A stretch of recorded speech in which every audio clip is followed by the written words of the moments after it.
Today is March 4, 2025. Now it's 7:50 a.m. in the morning.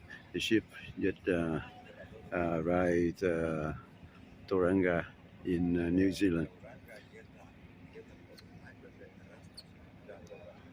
That's a small city, but a lot of cultural thing happen here.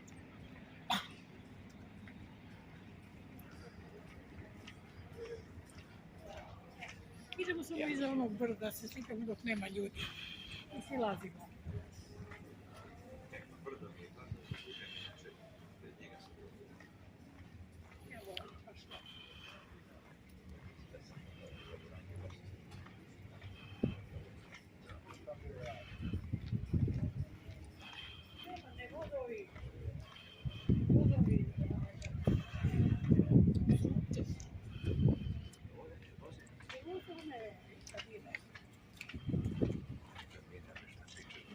Onaj đavo kurac što ne može glupat kući.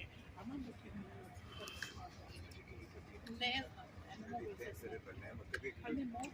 Now it's working. Good morning, folks. Good morning. Morning. My name's Andy. I'll be your driver for the. Can you hear me at the back? You can? Yes. Yeah. Okay. My name's Andy. I'll be your driver guide for the day. And do me a favour, please call me Andy. Andy. Sounds better than bus driver, yeah? Now, one thing I want to tell you, just to, in New Zealand, if a coach has seat belts, the law says you must wear them. There's a $150 fine if you call without it. Really? Oh. Yeah. And I'm telling you that just to cover my butt. In the 24 years I've been driving a bus, I've had that checked once. Please don't get up and walk around. Obviously not wearing it. Okay, so we've got a wonderful little day seeing some of what there is to see in this beautiful region. So now I'll pass you over to we're lucky. We've got the top guide from PBG. Has been rated that for the last 3 years in a row. We've got Cheryl for us. Good morning. Good Morning. Yes, can everybody hear me? Yeah. Yeah, up the back, can you hear me up the back? Hi, is that better? Okay. Louder. Okay. My name is Cheryl and I've volunteered to be your guide today. Oh. Thank you. We are going to leave from here and we're going to head along through Mount Maunganui and we're going out to the kiwi fruit farm. Oh, which is good. About, Good. 30-minute drive from here. How long? 30 minutes. So there's a little bit of scenery to sort of see along the Oh, way. that's nice. But not quite as much as we would have liked. Anyway, we will proceed from here. So if you've got seat belts and you're able to put them on, Okay, sit down. that would be great. Okay. Season. Wow. Some days there are 2 on the same 92 day. cruise ship. It's down from last year, In one season. 122, but up from a couple of years before when there was a funny flu going around. We didn't have any cruise ships here. So we're happy that funny flu has passed and we welcome you back. So we're now leaving the busiest export port in the country. We'll be driving through the suburb of Mount Maunganui, heading towards the Te Puke region, the kiwi fruit capital of the world. Wow. Kiwi fruit capital, kiwi fruit of the world. That would be kiwi fruit company. Because in the Second World War, the Australian soldiers were with their comrades, the New Zealanders, and they noticed that the New Zealanders always had nice shiny boots because they polished them with Kiwi Nugget polish. That was the brand name. And that's around today. I polished my boots last night with Kiwi Nugget polish. I was speaking with some American tourists last week. They said, yeah, I've got that at home. You have kiwi fruit, the Kiwi Nugget. So that's where the name came from. They started calling their comrades Kiwis. So then, as Cheryl pointed out, in the early 1900s, when the Chinese gooseberry was introduced here, it grew exceptionally well. They wanted to market to the world, but let's face it, Chinese gooseberry doesn't sound very sexy. Gooseberry. So they thought, okay, a person from New Zealand is called a kiwi. Let's call this the kiwi's fruit. No, it doesn't sound right. Let's call it the kiwi fruit. No, we can't get away with that, surely. Yeah, let's do it. Let's call it the kiwi fruit.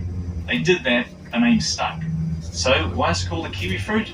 It's named after me, a kiwi, and it's a fantastic example of marketing. True story. Very, very durable, and also they look quite pretty. When they're growing, they attract all our native birds when they're in flower, which is very nice. But yeah, as I say, it's still used today. You'll see some of our other native trees as we get further down. So a mix of cabbage trees and manuka, which of course the honeys, the bees come along and make honey from the manuka, the tea tree. It's made from a special kind of flower. It's only bloom during like spring, right? In April.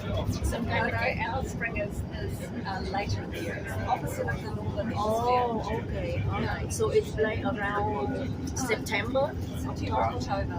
Okay. And how long it's gonna last, the flower? So Like our spring is the opposite of yours, Yeah. being in the southern hemisphere. So the manuka plant trees, they will flower in our spring, which is September, October, November, and coming into summertime. So that's when the bees go and do their thing, collecting all the pollen and taking it back to the hives, and the honey's then created, obviously, and collected and processed from there. Yeah.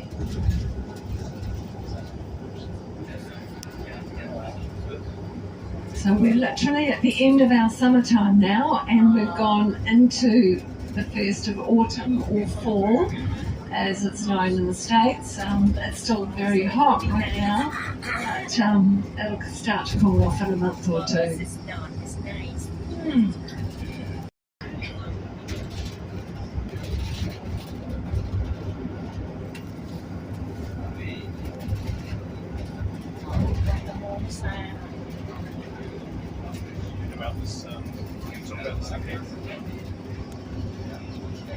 It's 70 or so different power sites, and you can see that just on the right here, a structure that it's an artist's impression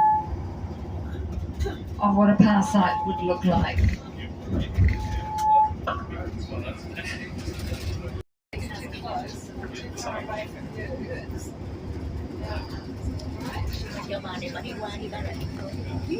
The artistic impression. And from that point, that vantage point, they could see potential invading waka, that's big Māori war canoe, or they could see the English coming in ships. And so from the top, from the top of the hill, they could make smoke signals that send fires to warn their friends below. That artistic impression, that's to make me feel better that I'm driving along this road paying a toll. You've got the North Island, the South Island, Stewart Island. In the middle of the North Island, where we are now, there's a big lake, the biggest, deepest lake in New Zealand, called Lake Taupo. That is a caldera, a flooded volcanic crater, and the crater was created by a massive volcanic eruption 2,000 years ago, which volcanologists say is the largest on the planet in the last 10,000 years. Okay, so why is Andy going on about this eruption? Because that was about 80 miles at 140 kilometers from where we are right now. It was such a powerful eruption that it deposited superheated hot ash full of all sorts of minerals to this area in places up to 12 feet thick. So 4 meters, along with boulders. It was just a massive, massive eruption. So that's 2,000 years ago. So over time, that's broken down. Peat is formed on top, and it's formed very, very lush volcanic soil. So it's not just the kiwi fruit that grows well here. Everything grows well. In Tauranga, they say if you scratch the surface, throw a seed, it will grow. Things grow very, very well. So you'll be seeing a lot more kiwi fruit. I'm going to be back to Shul because we'll be passing kiwi fruit on the left and right in about 45 seconds.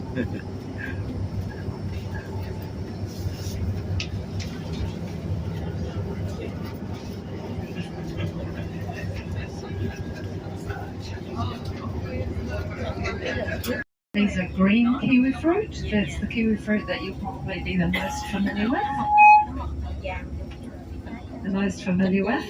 However, we'll also be seeing some gold kiwi fruit farms, orchards as well. And you'll be able to tell the difference because those ones have a canopy above them. Just to your right there, you can see the ones with the canopies, and that's your gold fruit. Now they're all protected by shelter belts from that protects them from the wind. That you'll see in some of them there'll be windmills, and that's to protect them from getting too cold, from freezing in the winter time. So they're tightly controlled, those temperatures, and monitored daily, hourly through winter. The other type of kiwi fruit that we have is a ruby red kiwi fruit, a little bit smaller, and that's fairly new, but we are certainly exporting those to Japan and China with some of our bigger markets. But if you haven't seen the gold kiwi fruit soon, you should be just about seeing them in your countries. I gather that over 60% of our kiwi fruit exports are the gold fruit, and the balance is made up of mostly green and then some of the ruby reds now.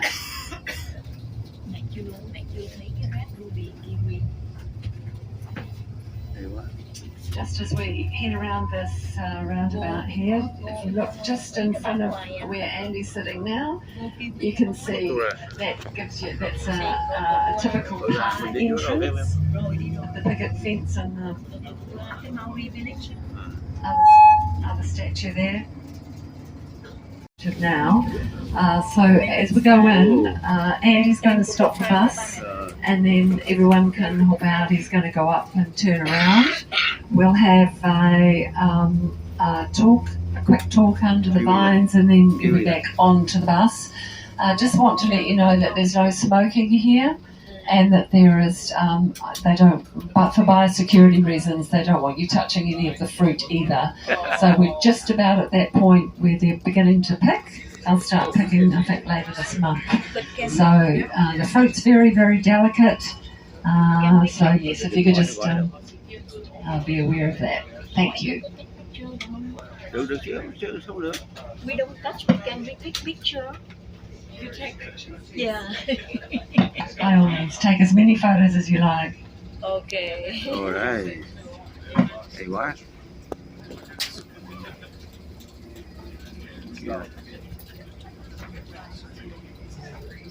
Oh, very good. Kiwi.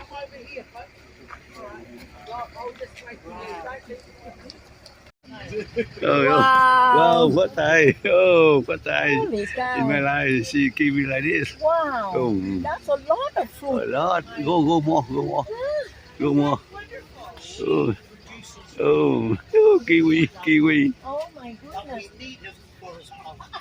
Okay, I have a question. Yes. Do you use fertilizer or any chemical to make it grow faster and bigger? No.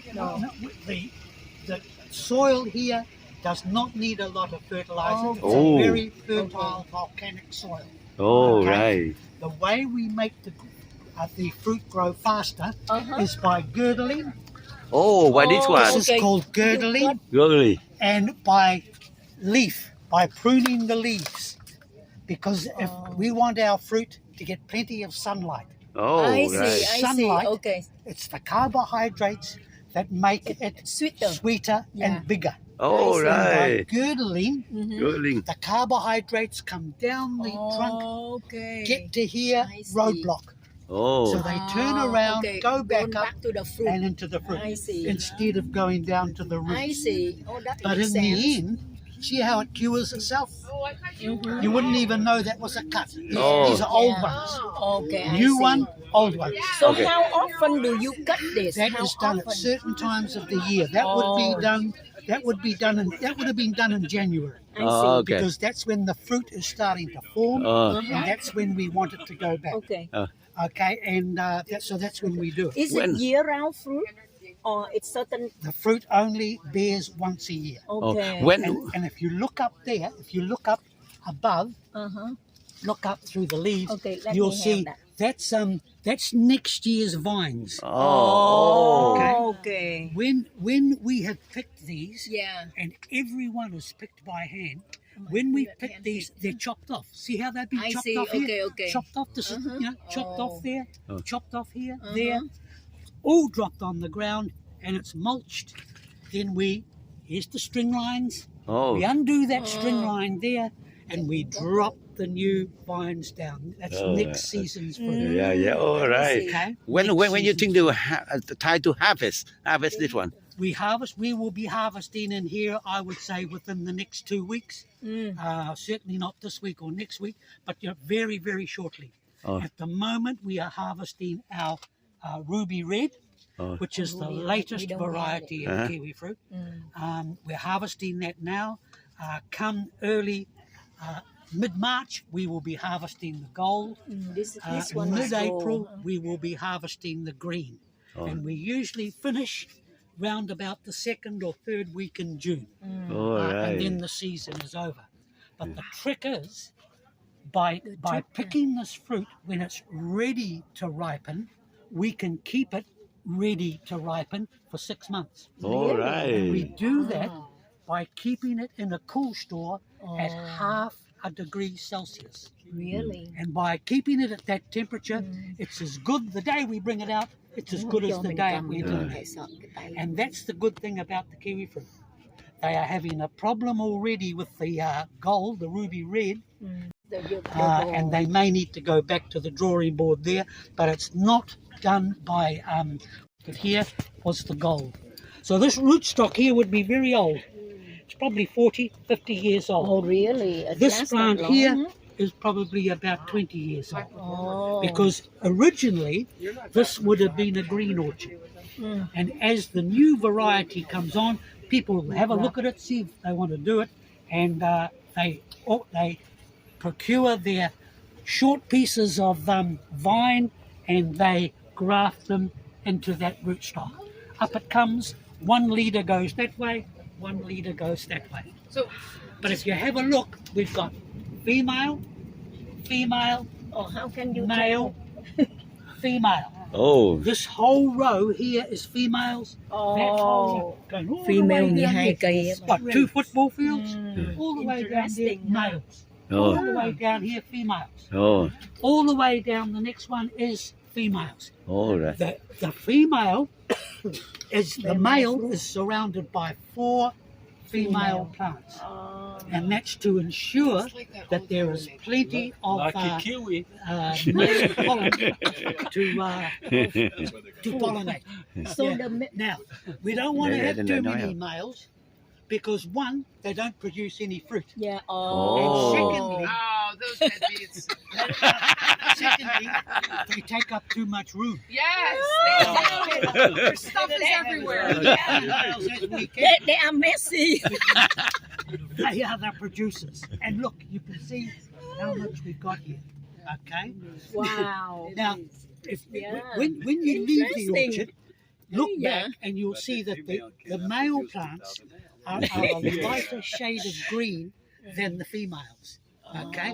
And it's the females who are growing up those string lines. And if you have a look, the males are underneath them. Okay? So the string lines here are going up that way. The male is in the middle, and the female ones over there are coming this way. All right? Now, in its natural state in the Yangtze Valley of China, where it was called the Chinese gooseberry, the plants grew up other trees, and they pollinated through the wind. But we don't want wind in here, and you can see why, because they grow close together in clumps. And if the wind gets in here, we get wind rub. Damages the skin, and it's rejected. The fruit that goes overseas has got to be perfect. Okay, and so as when it comes onto the goes into little cups on a conveyor belt, photographed all the way through. If there's a blemish or a Hayward hook like that, it just turns over and drops it underneath. The rest of them go on to be packed.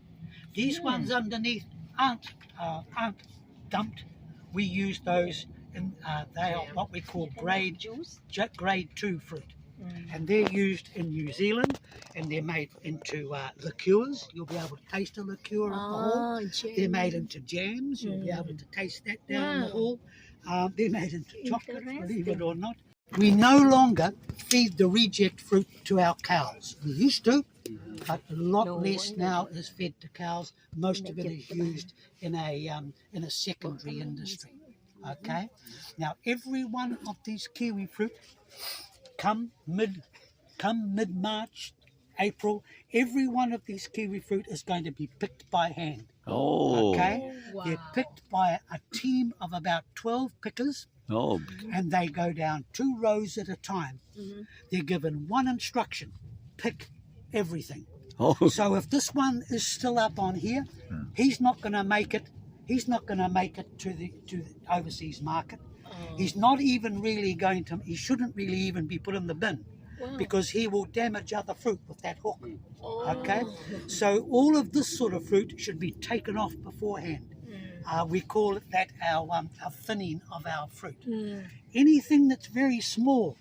See this fella here, he's probably not going to get much bigger than that between now and when he's picked. So there's no point leaving him there to take the goodness out of the soil. He might as well go down on the ground and be mulched.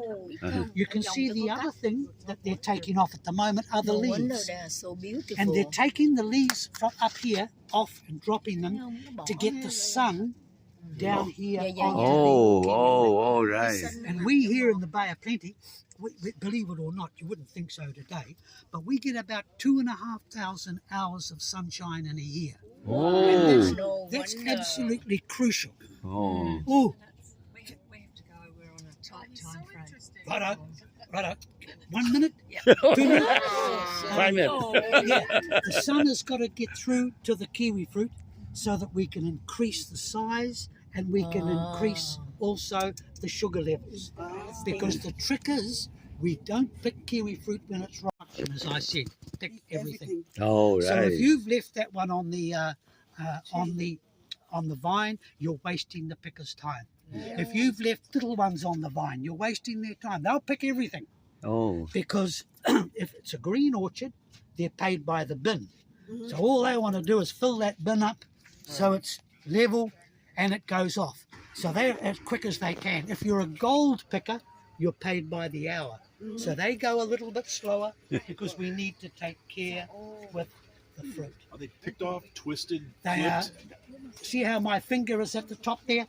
Just a turn of the hand now, and that will break. Oh, right. Okay. You've got to go, unfortunately.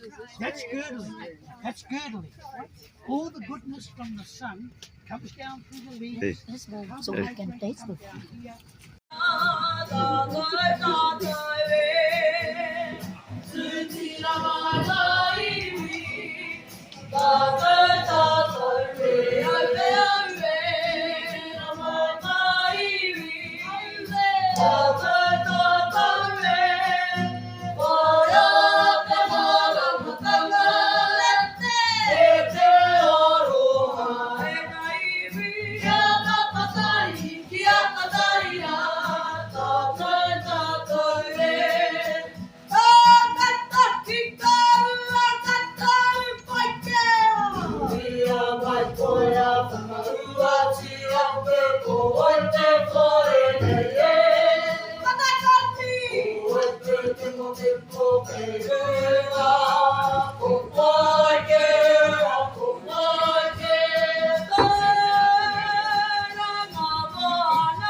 walking day.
Is this familiar to anyone? The Treaty of Waitangi. Okay, so a bit of history. The Māori arrived in New Zealand around 1350 AD from Hawaii. We don't really know where that is. It's somewhere in the Pacific. Historians think. They came on their canoes. They landed here. That was around 1350, and they settled this as their land. Aotearoa, the land along White Cloud.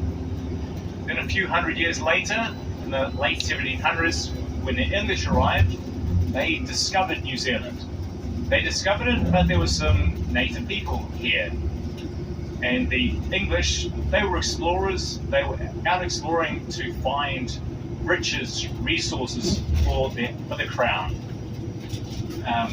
And that was their mandate, go out and explore and find new lands.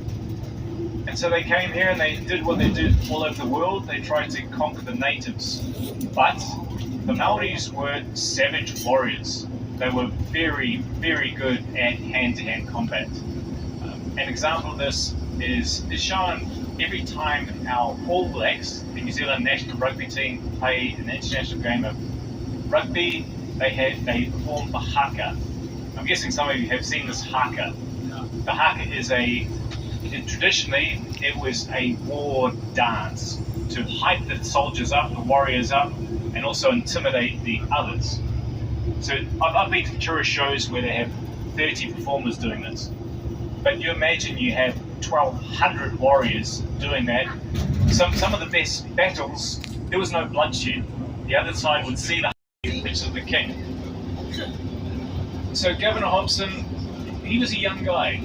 He was 38, and he was sitting up in his ship in the Bay of Islands, and he was sick of seeing his soldiers, his colleagues, his friends. He was sick of seeing his friends being killed by the Maori and then eaten. He thought, I must do something about this. So he couldn't contact the UK. There was very bad Wi-Fi in the Bay of Islands in 1840. So Governor Hobson, without any mandate, without any instruction, he drafted a treaty, the Treaty of Waitangi. Waitangi is the place in the Bay of Islands where he wrote this. And under the Treaty of Waitangi, it stated that the Maori could continue using the land, they could continue fishing, basically that their life would remain the same, but they had to give sovereignty to the Crown, then Queen Victoria. So chiefs came from tribes all over the country, and they met in Waitangi, and on February the 6th, 1840, they signed the Treaty of Waitangi.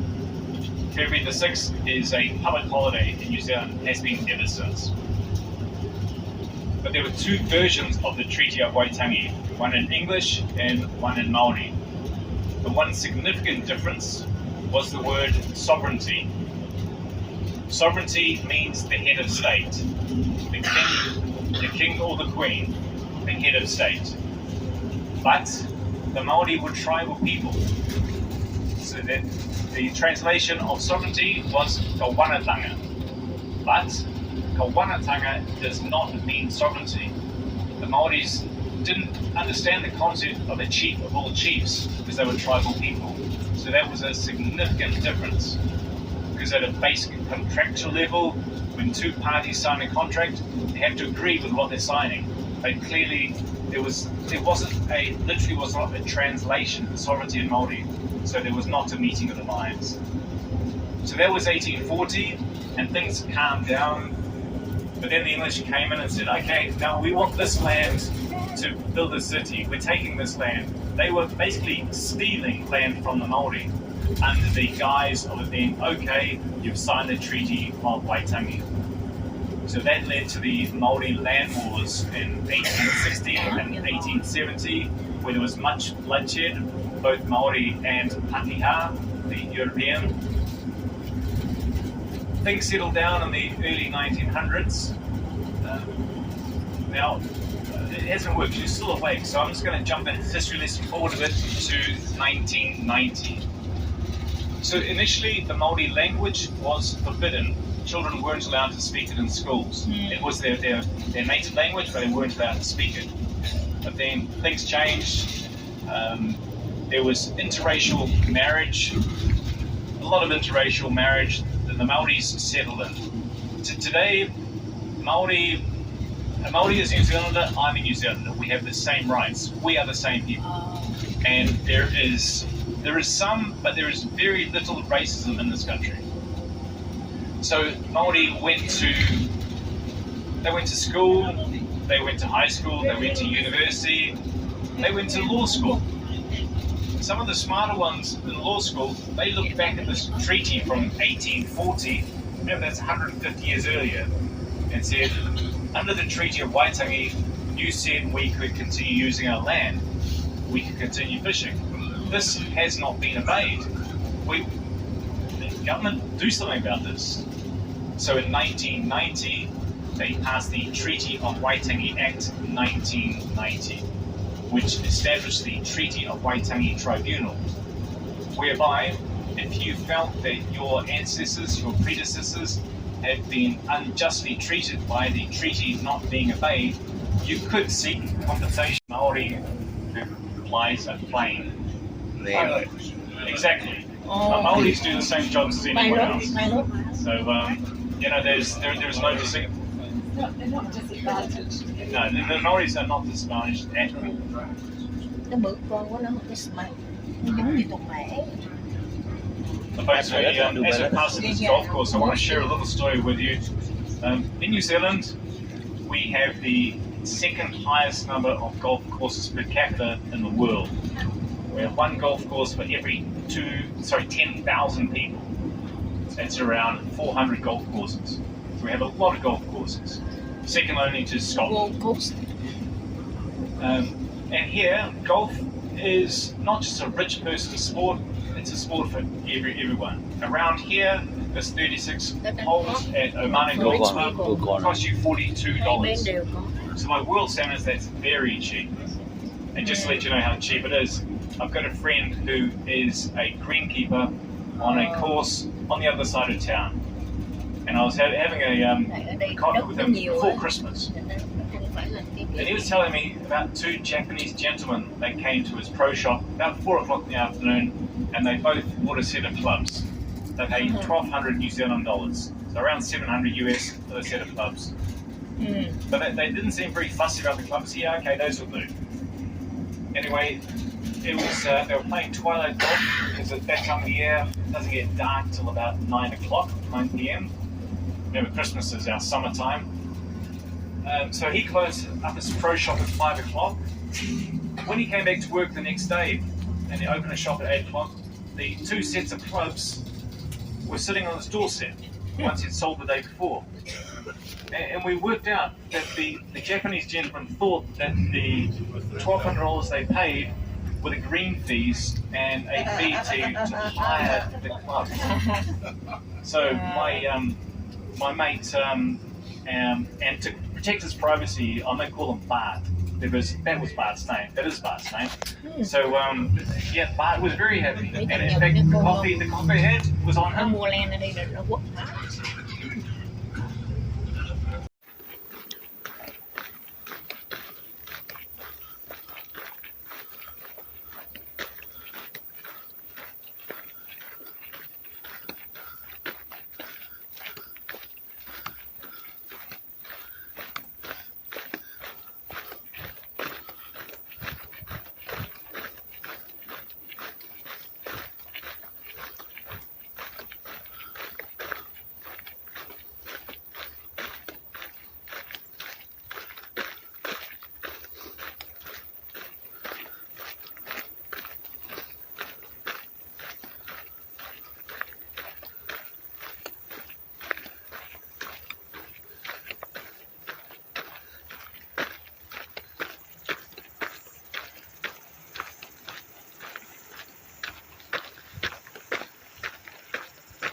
Hello.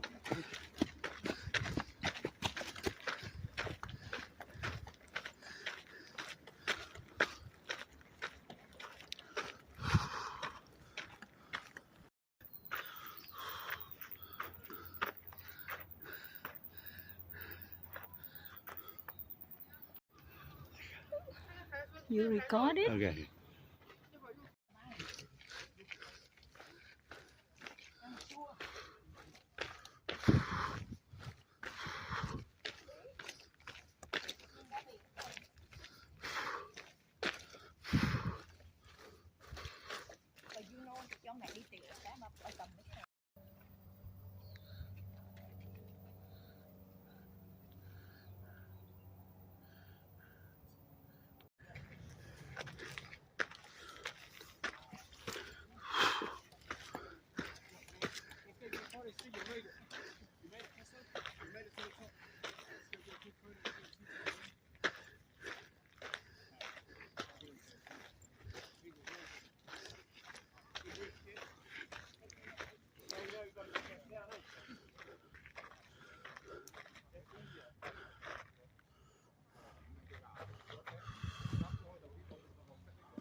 Top of the world.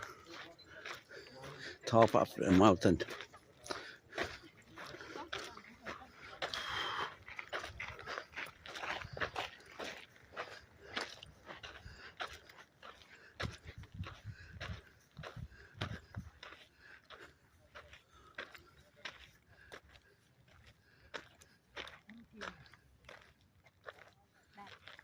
This one the cruise photographer.